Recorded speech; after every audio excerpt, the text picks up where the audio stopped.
आता आरती हे साधन आपण करीत असताना त्या आरती साधनेमध्ये आपल्या देहिक माध्यमांचा समावेश होतो. म्हणजे कशा कशाचा समावेश होतो तर देहाच्या ठिकाणी 19 माध्यमे आहेत. ती म्हणजे 5 कर्मेंद्रिय, 5 ज्ञानेंद्रिय, 5 प्राणकोश, बुद्धी, मन, चित्त आणि अहंकार. ही 19 माध्यमे आपल्या 3 देहाशी म्हणजे स्थूल, सूक्ष्म, कारण यांच्याशी हितसंबंधित आहे. आता ह्या सर्वांचा केंद्रीय बिंदू किंवा यंत्रणा बिंदू हा कशामध्ये आहे. समजा एक साधक हा साधना अवस्थेमध्ये आरती करीत असताना ध्वनी लहरी, शब्द लहरी, प्रकाश निर्माण करतो.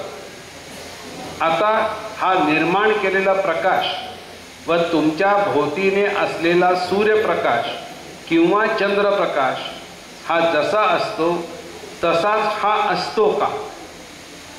म्हणजे तुम्ही आरतीमधले पद एखादे म्हणता त्यावेळेला तुमच्या तोंडातला शब्द हा प्रथमतः वाणीतून उच्चारला जातो. त्यापूर्वी तो तुमच्या अंतर्मनात म्हणजे वाचेत असतो. तो तुम्ही वाणीतून ध्वनित करता व नंतर तो लहरी रूपाने प्रवाहित व्हावयास लागतो. त्यानंतर तो ठरलेल्या गतीपर्यंत किंवा लेंग्थपर्यंत गेल्यानंतर शब्दरूप होतो. मग पुन्हा तोच शब्द जो आहे तो विजापूरच्या गोलघुमटात जसा इको किंवा प्रतिध्वनी होतो त्याप्रमाणे उमटतो. तसेच किंवा देवळातील घंटा वाजल्यानंतर जो घंटानाद असतो म्हणजे असा बराच वेळपर्यंत वाजत आवाज होतो तो पहिल्यांदा नाद लहरी रूपात असतो व पुन्हा नाद असतो. त्याप्रमाणे त्या शब्दाचा ध्वनी होतो व मग प्रकाश होतो. म्हणजेच तुमच्या सभोवार असणारा प्रकाश आता दिसतो हा प्रकाश व तो वरील ध्वनीने निर्माण झालेला प्रकाश हा वेगळा नसतो. दोन्ही एकच. तर हा सभोवारचा प्रकाश व तुम्ही ओंकार केल्यानंतर तुमच्या ध्वनीतून जी एवढी क्रिया पूर्णत्वाला गेली की तोच ध्वनी प्रकाश या अवस्थेत जातो. ध्वनी लहरी प्रकाश. तो प्रकाश व तुमच्या आजूबाजूला असलेला वातावरणामधला प्रकाश यामध्ये काहीही फरक नाही. मग फरक काय आहे. तुम्ही हा ध्वनित केलेला प्रकाश जो आहे तो त्या सभोवारच्या वातावरणातील प्रकाशात एकरूप होत होतो का तर जन्मल्यापासून आपल्याला या प्रकाश वातावरणातील प्रकाश धारण करण्याची सवय ही आई उदरातून लागली असल्या कारणाने तो ओंकाराचा प्रकाश म्हणजे जो ओंकाराने निर्माण झालेला नुसता प्रकाश तो धारण करण्याची सवय तुमच्या 19 माध्यमांना नाही. म्हणून तो वातावरणातल्या प्रकाशात एकरूप झाला म्हणजे तो तुम्हाला सहज आणि सुलभपणे धारण करता येतो. आता काही वेळेला असा अनुभव येतो की आरतीत बसल्यावर पेंग येते पण या उलट पत्ते खेळताना किंवा गप्पा मारताना उत्साह येतो. असे का होते. याचे शास्त्रीय कारण असे आहे की ज्या तुमच्या 19 माध्यमांना हा प्रकाश सेवन करावयाचा आहे त्यांच्यात तो प्रकाश सेवन करण्यामध्ये कमतरता आहे. कारण आपल्या बाजूला असणाऱ्या वातावरणातील प्रकाशामध्ये वाढ किती झाली. मूळ प्रकाश जो आहे आपल्या भोवतीने तो असल्यानंतर आपण चलनवलन करू शकतो. त्याच्यापेक्षा आरतीमध्ये किंवा उपासनेमध्ये प्रकाश अधिक वाढला म्हणजे त्याचा दाब तुमच्या माध्यमांवरती येतो आणि तुमचे डोळे बंद होतात किंवा व्हायला लागतात. म्हणजे तुम्हा गुरुभक्तांना जी काही माझ्या माध्यमातून जेवढी शिकवण देता येईल त्यातले कुठलेही साधन हे अनाठाई किंवा अनावश्यक आणि जे तुमच्या जीवनाला पोषक नाही असे देण्याचे कुठेही चुकून कार्य चालू नाही, अगदी यथोचित चाललेले आहे. आणि कसे तर जसे योग्य पाहिजे तसे.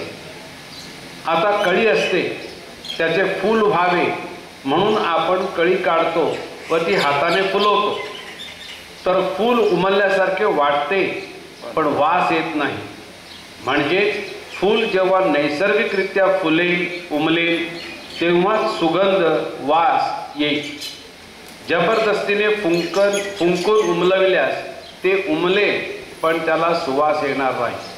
तसेच या साधन मार्गात आपणास साधक सिद्ध व साध्य या अवस्था आहेत. त्या पदाला पोहोचावे म्हणून काहीतरी विलक्षण चमत्कार करणे म्हणजे जबरदस्तीने कळी उमलवण्यातलाच प्रकार आहे. पण मग मी एक अशी व्यक्ती आहे की जन्मदात्या पित्याला दीक्षा दिली आहे व श्री पंतांनी आपल्या आजोबांना दिली आहे. पण माझ्या वडिलांनी माझ्याकडून एवढ्याच करिता दीक्षा घेतली कारण त्यांना राजयोगी गुरु पाहिजे होता व संन्यासी किंवा दरिद्री गुरु केला तर पुढच्या जन्मी भीक मागायला लागली असती आणि मला आज जे काही प्राप्त झालेले आहे त्याचा अधिकार मला प्राप्त करून देणारा राजयोगी गुरु भेटला पाहिजे असे ते म्हणत. म्हणजे सगळं बघा, आपण त्यात आराम जेवायला झोपायला सगळं म्हणजे राजयोगी.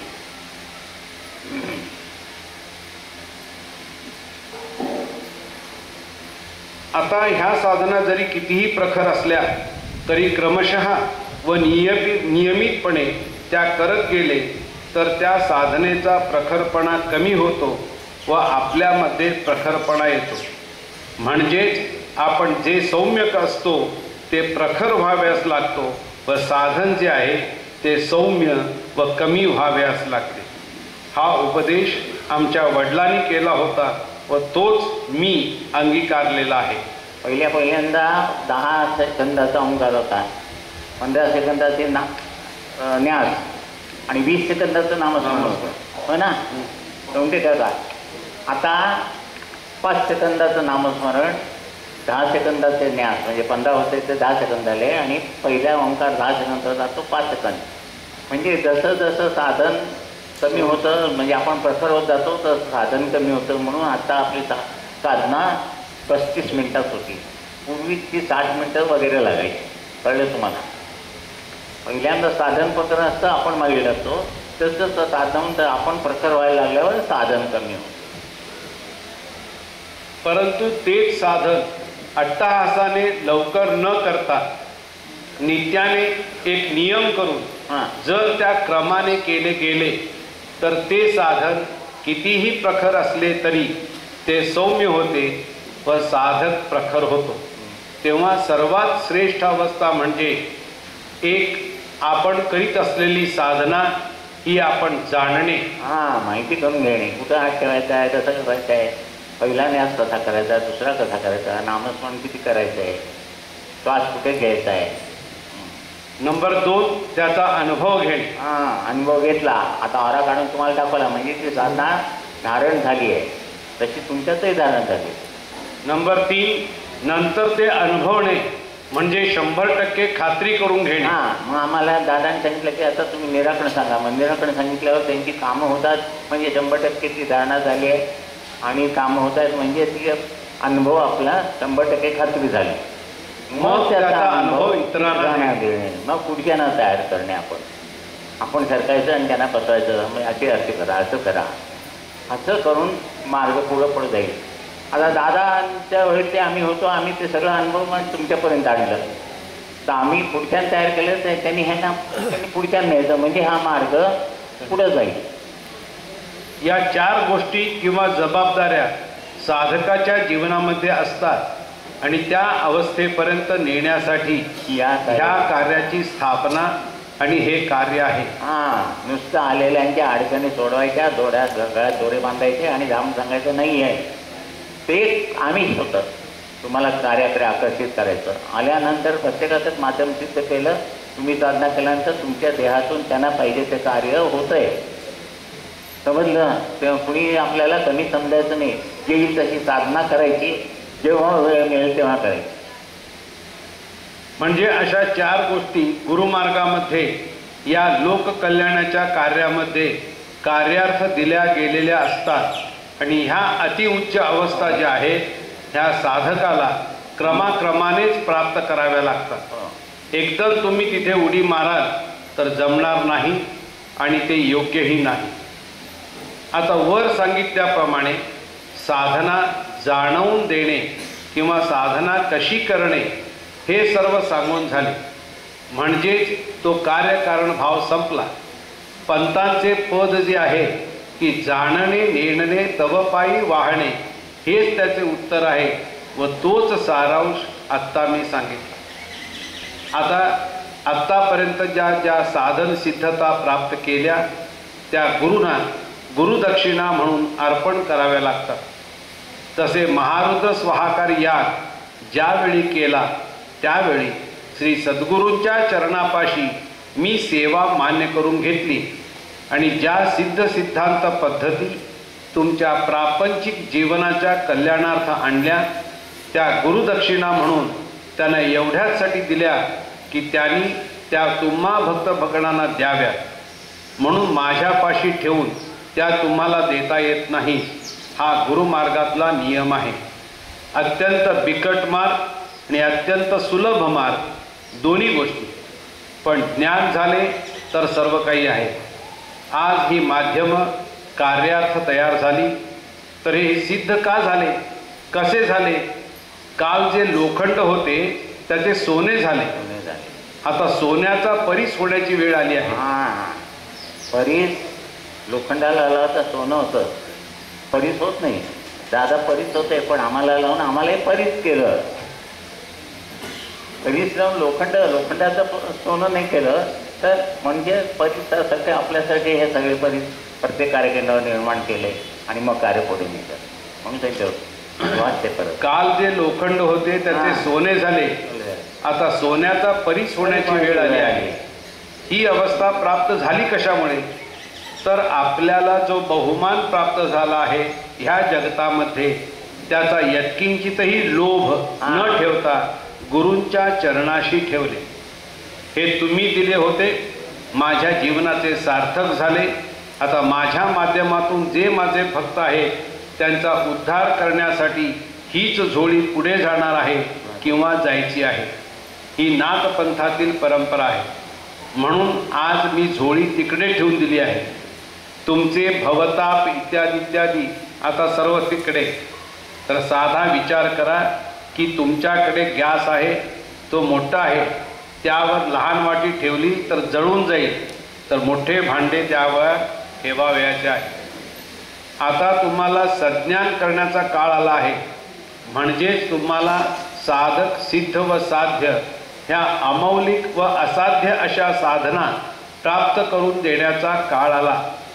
अशा वेळी माझ्या मुलीचे लग्न केव्हा होणार म्हणून तुम्ही प्रश्न विचारता. ह्याचा अर्थ काय? तुम्ही माझे भक्तगण व तुम्हाला दुखवायचे नाही म्हणून मी तुमच्या प्रश्नाला उत्तर देतो. पण मला हे कळते की मी हे करणे इष्ट नाही किंवा बरोबर नाही.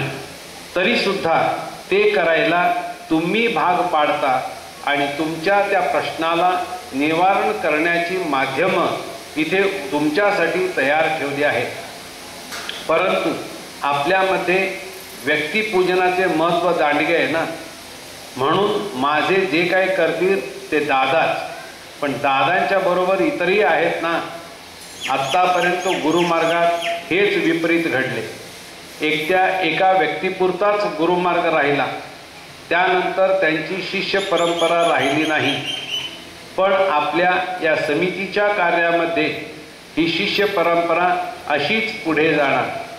यासाठी तुम्हाला सर्वांना हात जोडून प्रार्थना की एकाच माध्यमावर विसंबून राहून त्याचाच लाभ घेण्याचा प्रयत्न करू नका. ज्यांना सेवक म्हणून नियुक्त केले आहे हा काही आमचा छंद नाही की एकमेकांच्या डोक्यावर हात ठेवण्याचा. त्याचा लाभ घ्या. माझं काय म्हणजे लौकिकता असले तरच कामकाजाला नाव लावायचं असं नाही करायचं. त्यांनी त्यांना बसवलंय ते तर आसन सिद्ध केलंय. तर न्यायाधीशाच्या ह्याच्यासमोर न्यायाधीश बदलतात की नाही, खुर्ची तीच असते पण त्या खुर्चीवर बसल्यावर जो बसतो तो न्याय देईल ते मान्य करावं लागतं, म्हणजे व्यक्ती बदलतात. तसं दादा केलं ज्यांना सेवक म्हणून किंवा कामकाज बसायला सांगितलंय ते बसल्यानंतर तो जे सांगेल ते आपण मान्य करायचं. लोमटे काकांनीच माझं कामकाज केलं म्हटलं तर कसं होणार नाही. समजतंय ना मी काय म्हणतो तो तुम्हाला. तर आधी हे प्राप्त होणे कठीण व ह्या जन्मामध्ये अत्यंत दुर्लभ अशी अवस्था आहे. सर्व काही मिळेल पण गुरुतत्व व गुरुप्रसाद मिळणार नाही. तुम्ही 1,00,000 रुपये मिळवाल, घालवाल, परत मिळवाल, पण गुरु नाही मिळायचा. गुरु हा आयुष्यात एकदाच मिळतो. टोप्या घालणारे खोटे 100 गुरु मिळतील. मग तुम्हाला काय पाहिजे? खरा गुरु पाहिजे. म्हणजे या सर्वाचा मतितार्थ काय? तर गुरु मार्गाकडे किंवा समितीच्या कार्यात केवळ अडीअडचणींचेच प्रश्न सोडवण्याचे कार्य हे या समितीने अंगीकारलेले नाही. तर समितीच्या एकंदर कार्याची तपासणी करून पाहिली तर काय काय व कोणकोणत्या प्रकारच्या कार्याची जबाबदारी समितीकडे आहे. 1. धर्म जो आहे त्याचे पुनरुज्जीवन करणे. 2. कर्मबंधनातून मुक्तता करणे. 3. तुमच्या प्राप्त जन्माचे सार्थक करणे. 4. त्या प्राप्त जन्माचे तुम्हाला यथार्थ ज्ञान करून देणे. 5. तुम्ही इतक्या अवस्थेतून गेल्यानंतर जे तुम्ही प्रश्न म्हणून विचारवयास आला होता ते प्रश्न तुम्ही इतरांचे सोडवायचे. आता सोडवायचे म्हणजे समितीच्या कार्यामध्ये किती विषय अंतर्भूत आहेत जे पुढच्या काळात किंवा पुढच्या पिढ्यांना ज्या गोष्टी जीवनामध्ये प्राप्त होणे अत्यंत कठीण व दुर्लभ होणार आहे त्याचा पाया आज आपण तयार करणार आहोत. ही मोठी जबाबदारी दादा या सर्वसामान्य व्यक्तीने टाकलेली नसून ती ईश्वराने आपल्यावर टाकली आहे. अशी ज्या वेळेला तुम्ही भूमिका निर्माण कराल त्याच वेळी तुम्ही इतरांच्या दुःखामध्ये वाटेकरी व्हाल. 6 वाटे पण घ्यायचं आहे ना.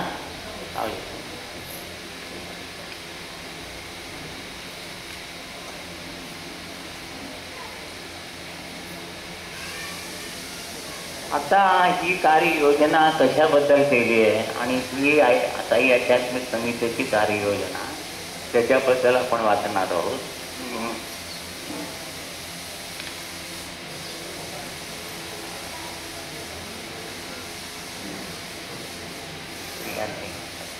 ईश्वरी आज्ञेने स्थापित श्री साई आध्यात्मिक समितीची कार्ययोजना. अशी ही कार्ययोजना सर्व विश्वासाठी असून यापुढे कोणाही मनुष्याला प्रापंचिक प्राप्तीसाठी कोणत्याही प्रकारे अवघड साधना, देवदेवतार्जन, तीर्थयात्रा, होम हवने, व्रतवैकल्ये, पूजापाठ, नवसायास, उपास तपास किंवा तीर्थक्षेत्री विधी अथवा सर्वसंग परित्याग इत्यादी इत्यादी करण्याची तीळमात्र आवश्यकता नाही. काहीही करायचं नाही. प्रापंचिक जीवनातील अन्न, वस्त्र, निवारा 2 कर्तव्य करायचे आहेत. मी सांगितलं प्रापंचिक जीवन आणि पारमार्थिक. तसं एका नाण्याला 2 बाजू असतात. तसं प्रापंचिक जीवन म्हणजे संसार करायचा आहे, त्याच वेळेला जीवन ईश्वर करायचे म्हणजे प्रपंच आणि परमार्थ, परम अर्थ. या दोन्ही जीवनातला अन्न, वस्त्र, निवारा म्हणजे या दोन्ही जीवनात जे लागणार आहे ते म्हणून वाचते. प्रापंचिक जीवनातील अन्न, वस्त्र, निवारा व पारमार्थिक जीवनातील अन्न, वस्त्र, निवारा याचा लाभ विश्वातल्या मानवाला कोणत्याही प्रकारे धर्म, जात, पंथ अथवा गरीब श्रीमंत, उच्च नीच, सज्ञानी अज्ञानी हे भेदभाव विचारात न घेता सुलभपणे प्राप्त व्हावा अशी तरतूद श्री जगद्गुरु साईनाथ महाराज यांच्या कृपेने प्राप्त झालेल्या ओंकार साधना व आरती साधना या 2 साधनांमध्ये आहे. यापुढे नित्य आरती हे एक मनोरंजनाचे साधन नसून दैहिक विकासाचे ते साधन आहे. अशा दृष्टीने ते सर्वांनी अभ्यासावे. या 2 साधनांमध्ये म्हणजे नाद ब्रह्म यामधून अखिल मानवजातीचे कल्याण अंतर्भूत आहे. आता ह्याचा हेच पहिला सिद्धांत. त्याचा सिद्धांत काय पाडला नाथपंथांनी? हे देहिक माध्यम जर दोष धारण करून घेऊन दुःख भोगतं की नाही, नीट आहे का? हे देहिक माध्यम दोष धारण करून जर दुःख अनुभवतं तर तेच माध्यम दुःख म्हणजे दोषरहित करून कृपा प्रयोग करून कल्याण करू शकत नाही का? म्हणून हे नाथपंथातील महत्वाचा सिद्धांत आहे. हे देहिक माध्यम 7 पिढ्यातले दोष धारण करून ते भोग म्हणून भोगायला लागतात. म्हणजेच दोषांना जर देहिक माध्यम अनुकूल होते तर तेच देहिक माध्यम विमोचन आणि दीक्षा परत्वे कृपा धारण करून ती प्रवाहित करण्यास अनुकूल का होऊ नये, म्हणून औदुंबरला 2.5 वर्षात विमोचन आणि दीक्षा सिद्ध केल्या. आणि आज त्याप्रमाणे लोक प्रत्येक केंद्रावर कामकाज करतात आणि त्यांची कामं होतात हे अनुभवतात. प्रत्येक महत्वाचा सिद्धांत आहे. आता जीवनात 2 कर्तव्य पारस्त पाडायचे आहेत, प्रापंचिक आणि परमार्थिक. त्या पूर्वीच्या रूढी परंपरा तुम्हाला थोडं सांगितल्या, पण आपण सोडतो का अजूनही? गणपती बसवायचं सोडतात का कोणी? संकटी सोडतात का? अमुक करतात का? तमुक करतात का? ते मार्ग कसे मी तुम्हाला सांगितलं की मुंबईहून लंडनला बोटीने जायला 90 दिवस लागतात आणि विमानाने जायला किती 12 तास. माहिती नाही, आजपासून तर उद्या आपण लंडन जाऊ शकतो. म्हणजे 90 दिवस 89 दिवस वाटले. तसं पूर्वीच्या सर्व रूढी परंपरा सोडणे, कारण ते स्थूल साधन होतं. जसं बोट पाण्यातून जाते हळू, उदाहरणार्थ मुंबई झालं. आता सूक्ष्म साधन म्हणजे वायू आणि आकाश, विमान आकाशातनं उडतं. म्हणजे आपण जी साधना करतो ती वायू आणि आकाशच आहे. आपण जेव्हा श्वास घेतो म्हणजे वायू घेतो आणि सोडतो त्यावेळेला आणि घेतो त्यावेळेमध्ये पोकळी म्हणजे वायू आणि आकाश. तर हे एक माध्यम चालतं. आता सूक्ष्म साधन वायू आकाश विमान म्हणजे ह्याच जन्मात अनुभव गोंधळ करून टाकले. आम्ही साधनांच्या मागायला गेलो, आज आम्ही देतो आणि त्यांची कामं होतात. परमपूज्य बाजा म्हणायचे आज साधना करो उसका फल कल का. पूर्वी काय सांगत होते? कर्मण्येवाधिकार वसते मा फलेषु कदाचन असं सांगत होते. म्हणजे पूर्वीची साधनं म्हणून तुम्हाला सगळं बंद करायचं ते बंद करायचं आणि आत्ताचं वायू आकाश म्हणजे ओंकार साधना एक करायची आणि त्याचा अनुभव घ्यायचा. आता सेवकांसाठी निवेदन 6 वाजेपर्यंत द्यायचं आहे का 6:30 वाजेपर्यंत? 6:30.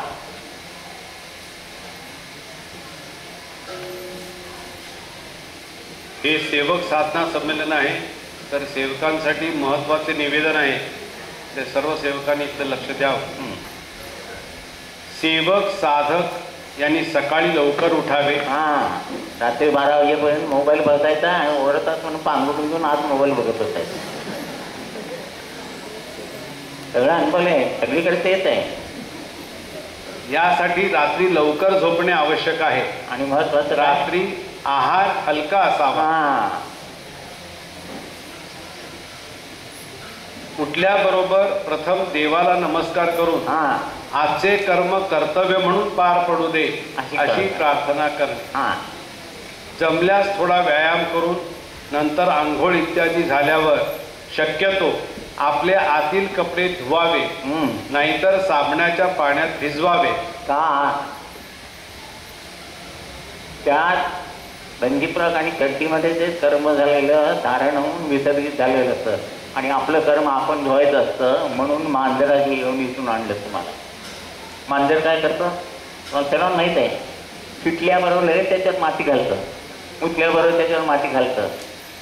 मांजर जसं आपण स्वतःचं टाकून म्हणजे स्वतःचं कर्म स्वतः होतं. म्हणून तुम्हाला मांजरातून येऊन इथून आणलं, तो गुण तुमचा यावं. पण नाही, जमला थोडा व्यायाम करावा, कारण का नंतर तो सगळे पुढं डॉक्टर सांगतात फिरायला जाऊ, आता सायकल मारा, गाडी सोडा. जमल्यास थोडा व्यायाम करून नंतर आंघोळ इतर झाल्या शक्यतो आपले आतील कपडे आपण धुवावेत किंवा साबणाच्या पाण्यात भिजवून ठेवावे. आपले कर्म आपण धुवायचे. पुरुषांनीच देवाची पूजा करावी. हा का बरं? आणि कामकाजाला आले घरात देवाची पूजा कोण करतो? बायको करते. मग तुम्ही काय करता? आम्ही उतापच करतो. का बायकांनी करायची आहे? लग्नामध्ये एक पाणी ग्रहण म्हणून विधी असतो. त्यावेळेला बायको नवऱ्याच्या हातात पाणी सोडते आणि तिचं कर्म नवऱ्याला देते. म्हणजे नवऱ्याचं दुप्पट झालं ना. का बरं? तिला जे मूल होणार आहे पुढं त्याचं कर्म धारण होण्याची जागा पाहिजे म्हणून तिचं कर्म नवऱ्याकडे जातं. आता असं दुप्पट झालेलं कर्म अन्नपूर्णा आणि बाळकृष्ण म्हणून दिलेलं त्याची पूजा करून ते कर्म सेवेने अन्नपूर्ण करून घ्यायचं, पण पूजा करायची.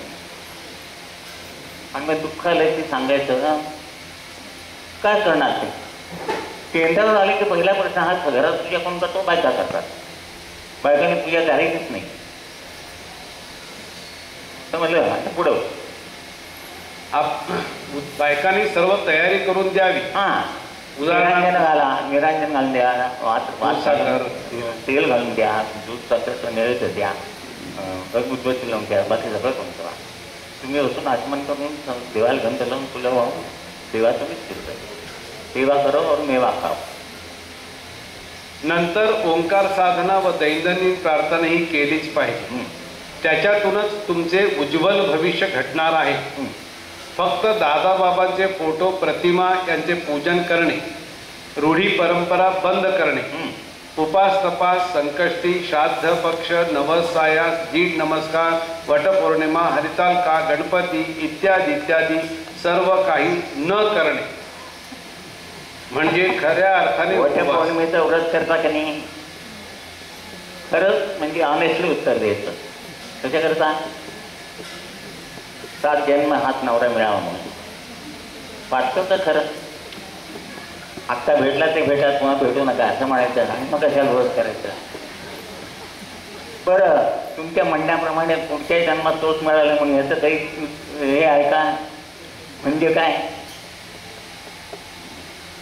म्हणजे असे हे विधी करून त्यातला आपल्याला काही कृपा प्राप्ती झाली नाही, विकास झाला नाही आणि आपलं करत राहायचं. हरताळकीचं आता तेच सांगायचे, हरताळकीचं व्रत कशाला केलं पाहिजे? तुम्ही शंकर मिळावं म्हणून. शंकर मिळाल्यानंतर मग हरताळकीचं व्रत बंद करायला पाहिजे. मग तुमचं लग्न झाल्यानंतर तुम्ही ते बंद करायला पाहिजे. केलं नाही, तसंच करत राहिला. मग म्हणायचं काय नंतर काय? शंकराचं रूपांतर नंदीत झालं. काय हो, काय म्हणता? हां, काही नाही म्हणून. बायकोचे म्हणायचं नवऱ्याला घाबर. म्हणजे काय झालं? त्याचं नंदीत रूपांतर.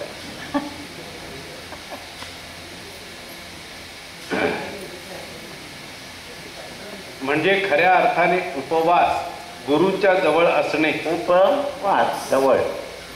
उमगले जन्माचे कारण म्हणजे जन्माचे कारण म्हणजे कर्म शून्य करणे. पहिलाच काल सांगितलं होतं मी, काल नाही सकाळी, की आत्मा आणि कर्म पर्वताचं आहे. ते आत्म्याला कर्म दिसत असतं, ते कर्म शून्य केल्याशिवाय त्याला परमात्म्याशी होता येत नाही, म्हणून जन्म घ्यायचा. म्हणजे कर्म शून्य करणे हा विषय इथं आहे, होय की नाही? तर ते ह्या बाकीच्या ह्याच्यातनं ते काय होतच नाही. जन्माला आल्यावर आणखी जरा कर्म वाढतं. जन्माचे कारण हे कर्म शून्य करणे. यासाठी आत्म्याने देह धारण केला आहे. रूढी परंपरेतून कर्म शून्य होत नाही, तर ते वाढते. वरील सर्व गोष्टी व नंतर दिवसभराचे काम हे सुव्यवस्थित होण्याकरिता आहारावर नियंत्रण पाहिजे. गरजेपुरते अन्न सेवन करणे. मी सांगितलं गरजेपुरते म्हणजे ढेकर आल्या की थांबलं पाहिजे. मास्टर कसं करायचं? ढेकर आला की ते टेबल खट करणं, टेबल तर वर गेलं पाहिजे, नाही तर आपण त्यात खाली गेलो. ते फुकट जातं आहे, ते फुकट जातं आहे म्हणून खायचं. आणि मग तुमची देशशक्ती त्या पचनात खर्च पडल्यावर ते मरगळ्यासारखं होतं. म्हणजे आज साधना नको, कंटाळा आला. गरजेपुरतं आता ढेकर आलं की थांबवतात. आणि आठवड्यातनं 1 दिवस उपवास करावा. तुम्हाला आठवड्यातून 1 दिवस रविवारी सुट्टी असते की नाही? मग त्या पोटाला कधी तर सुट्टी पाहिजे की. उलट रविवारी काय माहिती? डबल पाहिजे स्पेशल. तर गरजेपुरते अन्न सेवन करणे, आवड निवड करणे फार महत्त्वाचं आहे.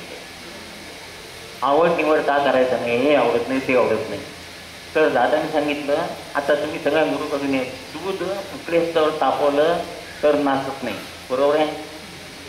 तसं आपण अन्न खातो ते तोंडात घास घालल्यावरती देही शक्तीचं कार्य चालू होतं भजन करण्याचं. आणि त्याला मदत म्हणून आत्मिक शक्ती, म्हणजे देही शक्ती आणि आत्मिक शक्तीने मिळून ते अन्न पचतं आणि ते उकळल्यासारखं होतं आणि त्यातला सत्वगुण आहे तो देहाला पूरक म्हणून कार्य करतो. आता तुम्ही आवडत नाही एखादी गोष्ट म्हणून खाल्ली की ती आत्मिक शक्ती बाजूला सरकते, एक शक्ती कमी पडली. म्हणजे दूध तापायला जेवढी उष्णता पाहिजे होती उकळायला, ते दूध उकळायला नाही म्हणून नाचतं. तसं हे देह पचवण्यासाठी दोन्ही शक्तीची गरज होती. एक शक्ती बाजूला सरकली म्हटल्यावर तेवढी शक्ती कमी पडली, मग ते अन्न नाचलं. आता असं नाचलेलं अन्न असेल त्याचं रक्त तयार होईल, ते कसलं नाचतं होईल. असं नाचतं रक्त तुम्ही म्हणाल इथे गेल्यावर चांगले विचार येतील का? आणि मग रोगाला आमंत्रण कोणी दिलं? म्हणून पूर्वीचं सांगितलं सांगतात, सगळं जे वाढलेलं पहिलं असेल ते आवडत असेल तर ते पहिलं खायचं, नंतर नाही घ्यायचं. आणि आवड निवड करायचीच नाही आहे, सगळं देवाने निर्माण केलं आहे.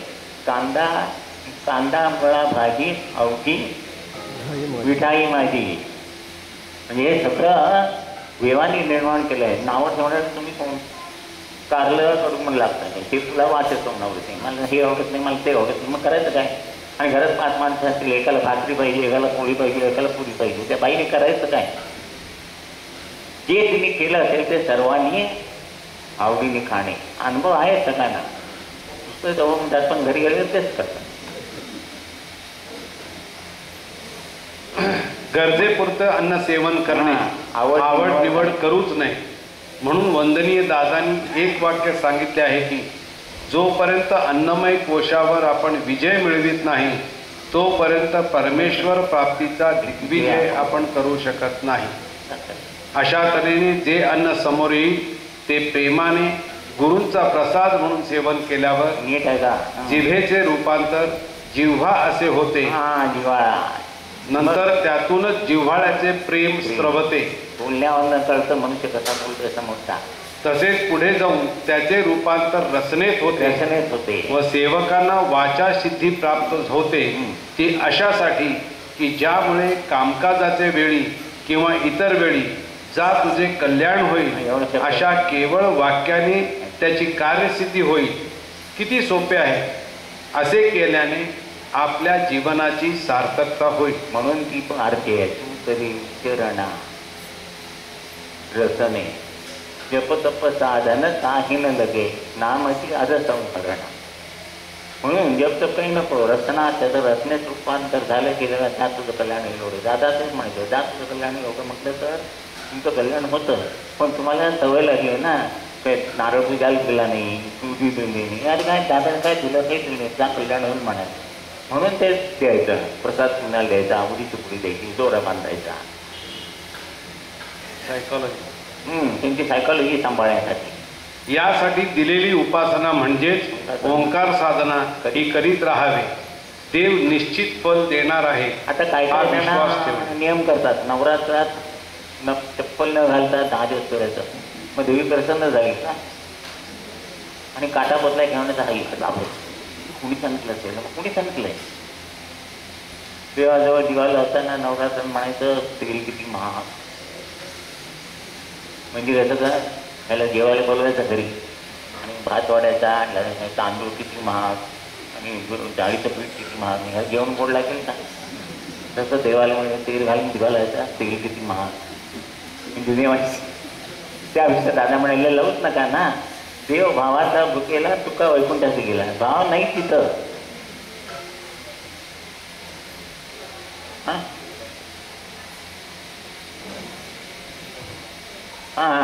नवरात्रात आमच्याकडे इतर वेळेला केवड्याचं पानाला कोणी विचारत नाही, पण त्या नवरात्रात केवड्याचं पान नाही घातलं तर देवी म्हणजे कोपेल म्हणून 80 रुपयाला ते बाहेरचं पान काटेल.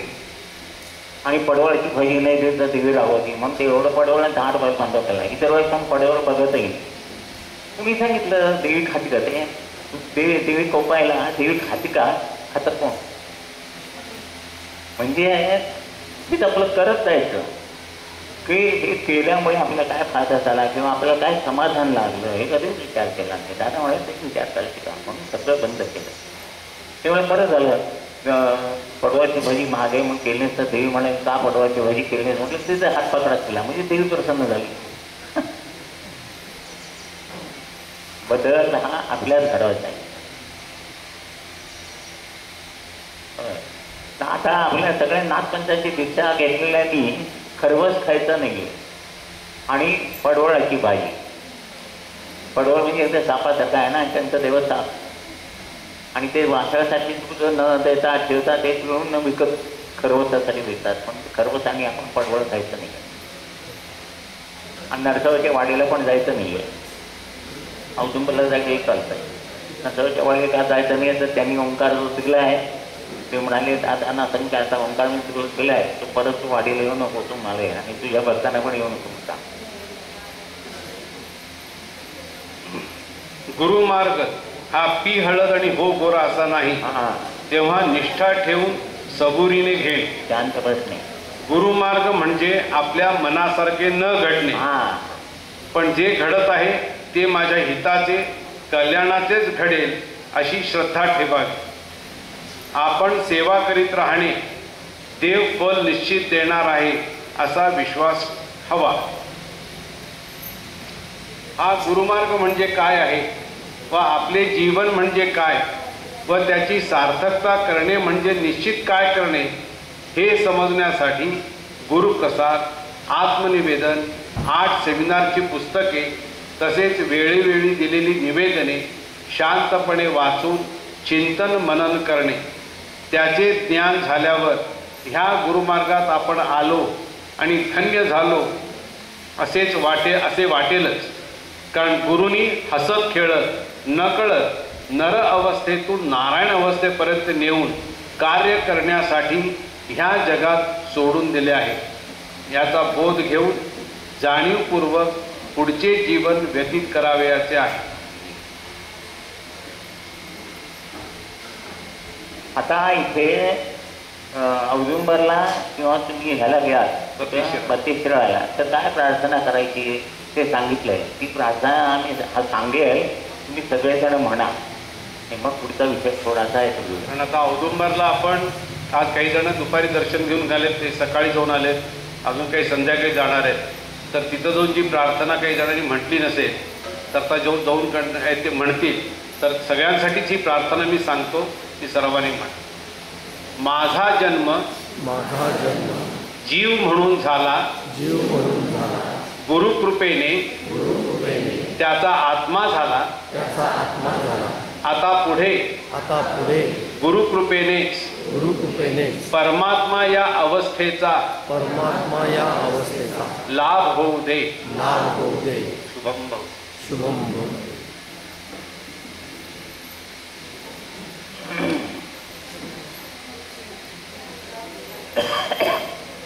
आता सामुदायिक आरती, सामुदायिक प्रार्थना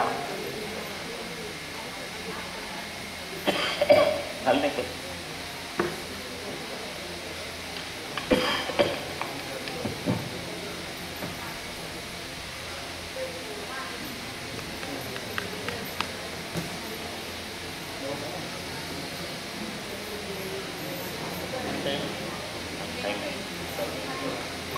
तयार.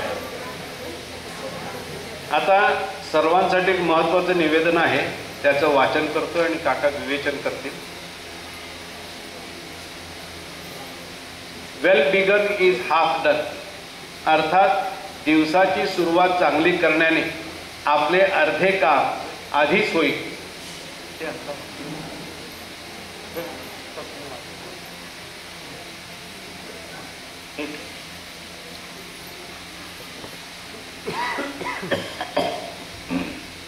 म्हणजे प्रथम देवाला नमस्कार करून आजचे पहिल्यांदा देवाला नमस्कार करायचा किंवा असे हात करायचे होतं ते लक्ष्मी मध्ये सरस्वती करमध्ये तो आणि तुम्हाला तो श्लोक येत असला तर ते म्हणायचं, सर्वे जना सुखिनो भवन्तु, सर्वे सन्तु निरामया, सर्वे पश्यन्तु, सर्वे भद्राणि पश्यन्तु, मा कश्चित् दुःखम आपनुये. ओम शांती शांती शांती. बघा खूप समाधान वाटतं. आणि रात्री झोपताना सकाळपासून संध्याकाळपर्यंत मी जे काय केलं ते असं उंजळ करून देवाला सांगता प्रेमाने तू त्या चरणी समर्पण करतो, म्हणजे आपलं चांगलं वाईट सगळं तिकडे जातं आणि डोकं शांत होतं. हा अनुभव घेतलाय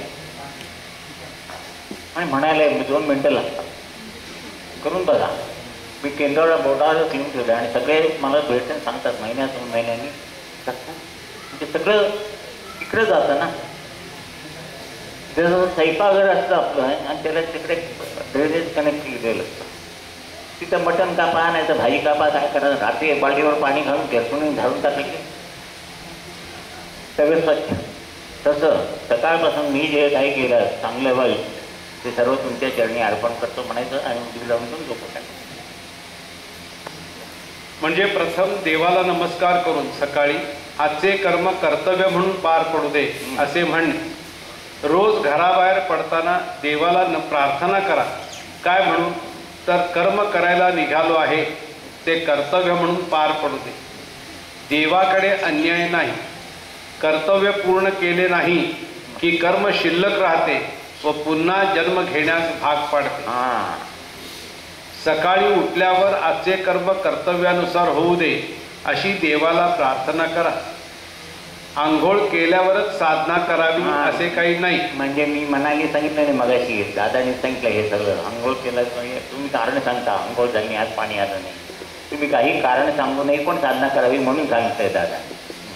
आंघोळ केल्यावर साधना करावी असं काही नाही. ऑफिसला जायच्या घाईत लक्ष साधनेवर केंद्रित होणार नसेल तर साधना सकाळी न करता घरी आल्यावर साधनेपूर्वी नुसते हातपाय धुवून निवांत वेळी संध्याकाळी किंवा रात्री सुद्धा साधना करावी.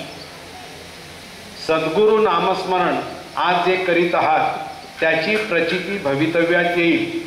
कारण थेंबे थेंबे तळे साचे. अमुक एक वेळेला अमुक एक गोष्ट करायचीच हे बंधन नाही. साधनेला स्थळ काळ वेळेचे बंधन नाही. ऑफिसमधून आल्यावर खाऊन पिऊन शांत चित्ताने करा. स्वर ताल लय कायम लक्षात ठेवा. सुरात असायला पाहिजे. आज तुम्ही जी काही साधना करायची ती तुमचा विकास करण्यासाठी पर्यायाने तुमच्यासाठीच आहे, आपल्यासाठी आहे, देवासाठी नाही हे लक्षात ठेवून साधना करा.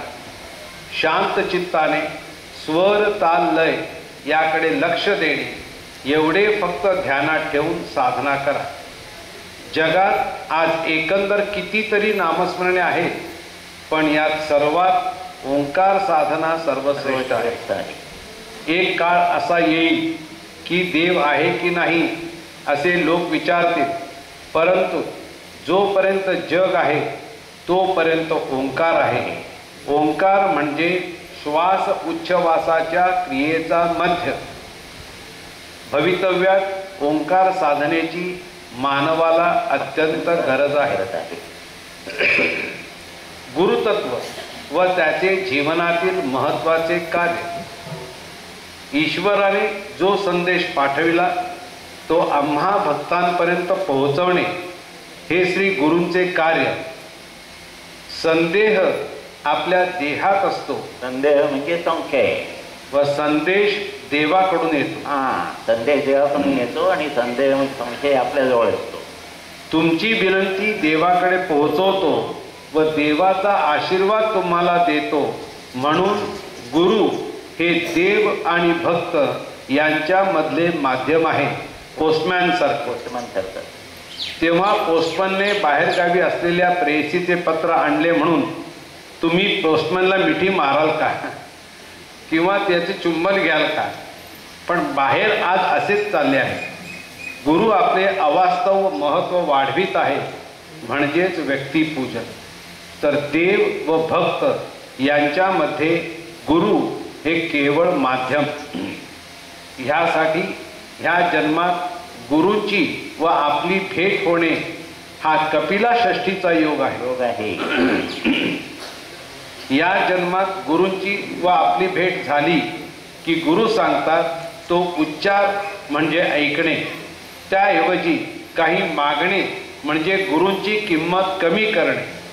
म्हणून चिंता करू नको काही, सद्गुरूसी शरण जाई. म्हणून जो चष्मा जग बघण्यासाठी आहे, तोच गुरुंना पाहण्यासाठी वापरायचा नाही. कारण ज्या गोष्टीने आपला विकास होईल त्या गोष्टी श्री गुरुंनी केल्या व गुरुंनी स्वतः प्राप्त केलेली अवस्था सेवकांना देऊन त्यांच्या माध्यमातून कार्य चालू ठेवले. माझा अनुभव सांगतो तुम्हाला. मुलाखतीत सांगितलं आहे, मी BSc झालो आणि diploma civil first class student आहे. BScला PCM म्हणजे फिजिक्स केमिस्ट्री मॅथमॅटिक्स घेतलं आहे आणि सिव्हिल इंजिनियर, त्या डिग्रीला ॲडमिशन मिळत नव्हती म्हणून सिव्हिल इंजिनिअरिंग झालो. मला नोकरी मिळत नव्हती. मग मला कोणतं घेऊन गेलो दादांच्याकडे. दादांनी मला असं बघितलं, सांगितलं तुझ्या नशिबात नोकरी नाही आहे, जा आणि तुमचं घरचा धंदा आमचा थिएटर होतं तेव्हा लक्ष्मीटातून, तिथं जाऊन बस. मी ऐकलं तेव्हा जर तो टर्निंग पॉईंट होता माझा. वास्तविक मी तेव्हा जर ते ऐकलं नसतं आणि नोकरी केलं असतं तर आज इथं बसलोच नाही.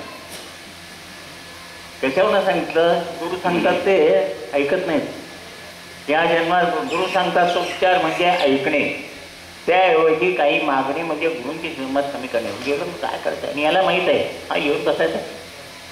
पण नंतर थिएटरात बसल्यावर सगळं व्यवस्थित झालं. सेमिनार अटेंड करता आली, मग ती लिहून काढली आणि आज याच्यापर्यंत सेमिनार सगळे दादाने सेमिनार घेतली. ती साधी सेमिनार जिथं शिरोड्याला दादाने घेतली तिथंच घेतली, ती सगळी लिहून काढली आणि आज इथे बसण्याचा योग आला. तर तेव्हा जर ऐकलं असतं तर सगळे माझे मित्र हसले, हे तुम्ही तर फारच ऐकतो, तू असं बसा. जो मनुष्य मला ओळखत नाही तो मला बघितल्याबरोबर तुझ्या नशिबात नोकरी नाही तू ते जाऊन बस आणि नंतर कामकाजाला ये म्हणाल. कोण सांगितलं? हा माझा अनुभव आहे आणि त्या मुलाखतीत ते सांगितलं आहे सरस्व आला तर. असे ते लोककल्याणाचे कार्य करताना ग्रहांचे सहाय्य घेण्याऐवजी गुरूंचे सहाय्य घेणे हे ध्यानात ठेवावे. ग्रह आणि गृह सांगितले. ग्रह कसले अनुकूल आहेत तर परपरून बघू नका म्हणाले. ग्रह त्यांनी ती पेटा लागली म्हणून सांगतात ग्रह. ते तुमचं गृह जे आहे देह ह्याच्याकडे बघा म्हणून सांगितलं दादानी. ह्याच्यात दोष आहे. कुंडलिनीमध्ये सगळे ग्रह आहेत अनुकूल नसतात. सगळं अनुकूल असताना मग तुम्हाला अमुका तर काय म्हणले सगळं काय पत्रिकेत राजयोग आहे, पण देहामध्ये कमतरता आहे. मग पत्रिका घेऊन काय करायची? मग दादा सांगे ते पत्रिका फाडून फेकून चहा करून घ्या त्याच्यावर. नाही कारण जेव्हा आता आपण सगळे मोठे जाऊ बाळंतीण बाई होती तेव्हा डोकं बदलीत दिसल्यावर गाड्याला बघायचं का सगळा मूल बाहेर आल्यावर बघायचं. त्या क्रियेमध्ये 1 मिनिटाचा 2 मिनिटाचा तरी फरक होतो की नाही. किंवा सिझरिंग असेल तेव्हा ते सगळं झाल्या कापून झाल्यानंतर सत्यानंतर नियम मग तुम्हाला सांगतात 1 तासाने. आता 1 मिनिटाचा जरी फरक झाला तरी पत्रिका सगळी बदलती 1 तासानंतर. म्हणून दादा म्हणले पत्रिका बघूच नका. हल्ली नॅचरल बाळंतीण होणं नाहीच आहे. सिझरिंगच आला की त्या पेशंटला कापायचं म्हणजे तो त्याची निसर्ग परत येण्याची बाहेरची वेळ ठरलेली आहे ती तुम्ही आधीच आणली. मग कसलं पत्रिका बघायची. आणि आपल्या केंद्रात सुद्धा आम्ही सांगतो ना मुलाला मुलगी आणि मुलीला मुलगा बसांत आहे ते पुढे गेले त्यांचे संसार सगळे व्यवस्थित झालेले आहेत आणि जे पत्रिका बघून केले ते सगळ्यांची कोंब आपण म्हणून सांगितलं या जन्मात गुरूंची आपली भेट होणे हा कटल्यासाठीचा योग आहे. तो एका जन्मात ठरला असतो. आता ह्याच्यातनं जर आपण दुर्लक्ष केलं तर पुन्हा 360 वर्षांनी गेल्यानंतर कुठल्या जन्मात गुरु बसायचे पुन्हा नाही. असे ते लोककल्याणाचे कार्य करताना ग्रहांचे सहाय्य घेण्याऐवजी गुरूंचे सहाय्य घेणे. ग्रहांचे सहाय्य गुरूंचे घेणे. या गृहामध्ये दोष आहे गृह आणि नंतर काय जास्तीचा आग्रह. वंदनीय दादांनी 3 जन्मांची पत्रिका मांडायची ताकद असून सुद्धा कोणाचेही भविष्य सांगितलेले